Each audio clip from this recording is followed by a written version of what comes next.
સુરતમાં કાયદો વ્યવસ્થાની સ્થિતિની સામે ફરી એકવાર પ્રશ્નો ઊભા કરતી એક ખૂબ ચોંકાવનારી ઘટના સામે આવી છે, જેમાં લિંબાયતના ધારાસભ્ય સંગીતા પાટીલના અત્યંત નજીકના ગણાતા ભાજપના મહિલા અગ્રણી જયશ્રી દલાલના 21 વર્ષીય પુત્ર જય દલાલનો જાહેરમાં ક્રૂરતાપૂર્વક જીવ લઈ લેવામાં આવ્યો છે અને હવે પોલીસ દ્વારા આરોપીઓને પકડી પાડવા માટે ચક્રો ગતિમાન કરવામાં આવ્યા છે।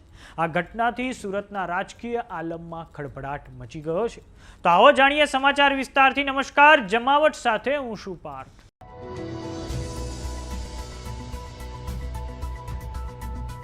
સુરતના ઉધના રોડ નંબર 6 ખાતે કાયદો અને વ્યવસ્થાની સ્થિતિને પડકારતી એક અત્યંત ચોંકાવનારી ઘટના સામે આવી છે। લિંબાયતના ધારાસભ્ય સંગીતા પાટીલના અત્યંત નજીકના ગણાતા ભારતીય જનતા પાર્ટીના મહિલા અગ્રણી જયશ્રી દલાલના 21 વર્ષીય પુત્ર જય દલાલનો જાહેરમાં ક્રૂરતાપૂર્વક જીવ લઈ લેવામાં આવ્યો છે। મૃતક જય દલાલ પોતે પણ ભારતીય જનતા પાર્ટીના સંગઠન સાથે જોડાયેલો હતો અને ડિંડોલી વોર્ડ યુવા મોરચાના ઉપપ્રમુખ તરીકે સક્રિયપણે પક્ષની કામગીરી સંભાળી રહ્યો હતો। સત્તાધારી પક્ષના એક યુવા પદાધિકારી સાથે આ ઘટના થતાં રાજકીય આલમમાં હવે ખળભળાટ મચી ગયો છે। મૃતકની માતા અને ભારતીય જનતા પાર્ટીના મહિલા નેતા જયશ્રી દલાલે આક્રોશ અને આક્રંદ સાથે કહ્યું છે કે મિલિંદ ચકલી અને પંકજ પાટીલ નામના માથાભારે શખ્સોએ ભેગા મળીને તેમના પુત્ર પર હુમલો કર્યો હતો। આરોપીઓ અગાઉ પણ અનેક ગુનાઓમાં જેલમાં જઈ ચૂક્યા છે અને તાજેતરમાં જ પાસા હેઠળ જેલમાંથી મુક્ત થયા હતા। આરોપીઓ એવી ખોટી શંકા રાખતા હતા કે જયના કારણે જ તેમને પાસા હેઠળ જેલ થઈ હતી। તેમનો એકનો એક પુત્ર જય રાત્રે 8:30 વાગ્યા સુધી ઘરે જતો, ત્યારબાદ તેના કોઈ મિત્રનો ફોન આવતા તે બહાર જમવાનું કહીને ઘરેથી નીકળ્યો હતો અને મોડી રાત્રે 12:15 વાગ્યાના અરસામાં પરિવાર પર ફોન આવ્યો કે જય પર જીવલેણ હુમલો થયો છે અને તેને ગંભીર હાલતમાં હોસ્પિટલ ખસેડાયો છે। હોસ્પિટલ પહોંચતા જ ટૂંકી સારવાર બાદ જયે દમ તોડ્યો હતો। તો આવો સાંભળીએ ભારતીય જનતા પાર્ટીના અગ્રણી જયશ્રી દલાલ દ્વારા શું પ્રતિક્રિયા આપવામાં આવી છે। જયશ્રીબેન દલાલ। તમારા છોકરાનું શું નામ છે, શું બનાવ બન્યો? જય નગીન દલાલ।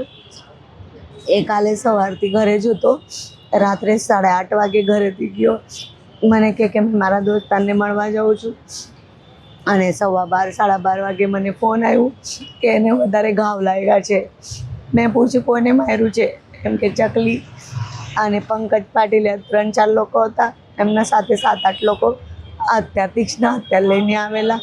એ ગાડી પર બેસેલો હતો, એને ખેંચીને માર્યો અને એપલ હોસ્પિટલમાં જ્યારે એને ખેંચાડું મને અહીંયા બોલાવવામાં આવ્યું ત્યારે મેં જોયું તો એ આંખ જ નથી ખોલ્યો, આજ સુધી એ આંખ નથી ખોલ્યો। મારા છોકરાને ન્યાય મળવું જોઈએ।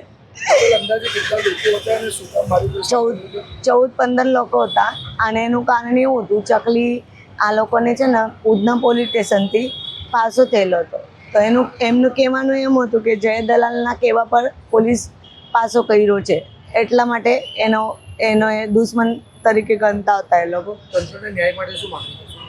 ન્યાય માટે કંઈ નહીં, મારો તો છોકરો ગયો છે, એમને ફાંસીની શિક્ષા થવું જોઈએ બસ। આજે મારો ગયો, કાલે કોઈને નહીં જવું જોઈએ। તો બીજી તરફ ઘટનાની ગંભીરતાને જોતા ઉધના પોલીસ સહિતનો ઉચ્ચ પોલીસ અધિકારીઓનો કાફલો ઘટના સ્થળે અને હોસ્પિટલે દોડી આવ્યો હતો।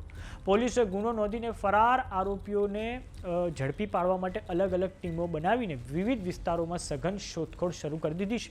આ ઘટનાને પગલે સ્થાનિક રહીશોમાં પણ ભારે ભયનો માહોલ વ્યાપી ગયો છે। તો હવે આ સમગ્ર મામલે ડીવાયએસપીની પ્રતિક્રિયા સામે આવી છે, આવો સાંભળીએ તેમણે શું કહ્યું છે। ગુનાની હકીકત એ રીતની છે કે આજના રાતના 12:30 વાગે આજુબાજુ જે મરણ જનાર છે જય દલાલ, એ તેના મિત્રો સાથે રોડ નંબર 6 જે છે ભંગારની દુકાન ત્યાં ઊભા હતા અને તે વખતે 3 ઈસમો 2 વ્હીલ ઉપર આવે છે, જેમાં કિશન પરમાર, પંકજ પાટીલ અને મિલિંદ કોળી હોય છે।